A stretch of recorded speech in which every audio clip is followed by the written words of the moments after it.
Isa sa mga Filipino comics illustrator o dibuhistang Pinoy na umentra sa pagdidibu sa comics, kung saan tila naging porte niya ang pagguhit ng mga short stories ay si Jose Martin Jr. Actually, kung pagbabasihan ng kanyang mga early illustration, tila noong dekada 70 siya nagsimula ng kanyang illustration career sa comics at sa mga nakita ko, Joen Martin Jr. ang ginagamit niyang pangalan at iba pa ang kanyang estilo noon sa pagdidibuho. Masasalamin ito sa mga naiguhit niyang kwento na Black Knight na sinulat ni Eddie Des Enriquez at nalathala sa 19 Years Comics noong 1972. Ganoon din sa kwentong Masikip na sinulat ni Sabino Cruz. Pero noong 1980s, tila nag-iba na ang estilo ni Joen Martin Jr. kung saan hindi na rin ito ang ginamit niyang pangalan sa mga iginuguhit niyang obra kung hindi Jose Martin Jr. na. Sa mga dibuhistang na-impluensyahan ni Marty Santana, isa sa nakita kong may pinakamalapit na estilo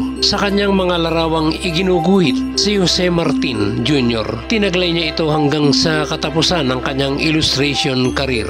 Sa mga comics ng Graphic Art Service affiliated, Sonic Triangle at Rex Publication ko nakitang maraming naging contribution si Jose Martin Jr. Kaya nakatandem ko rin siya. Marami rin akong mga obrang sinulat na si Jose Martin Jr. ang gumuhit. Ilan dito ang kwentong A House is Not a Home, Anak ng Kalikasan, Ginamit sa Paghihiganti, Imitasyon, Kasangkapan ng Diyos, Katulad ni Cain, Magic Words, Pag-ibig ang Dumadalisay, Paraiso, Pusong Handog, The Grave Digger, The Killer is on the Phone, Ulan, Unang Tikim ng Kasalanan at marami pang iba. Wala akong nakitang nobelang iginuhit si Jose Martin Jr. pero may series siyang nalathala at ito ay ang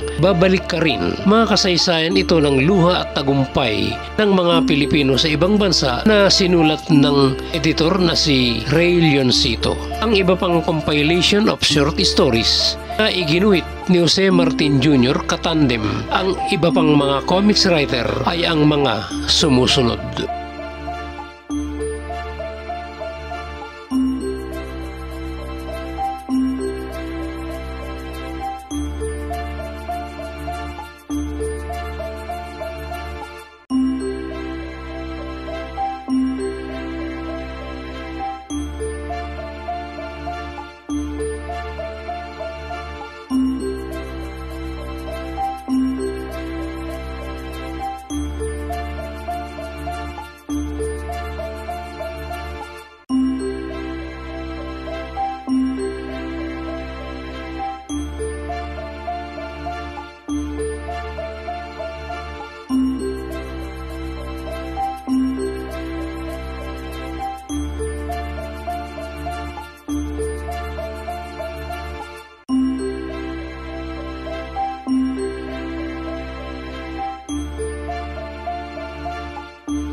Noong year 2000, palubog na ang comics industry. Madalas kaming magkausap ni Jose Martin Jr. sa Gasi Compound. Nagpahayag siya ng labis na kalungkutan dahil isa-isa nang tumitiklop sa circulation ang mga comics title kung saan contributor siya. Since then, hindi na kami nagkitang muli.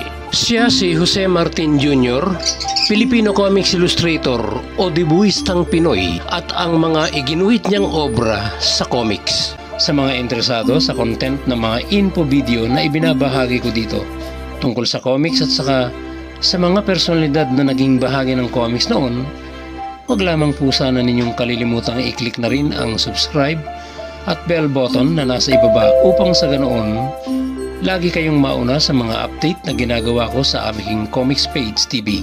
Thank you very much and God bless you all.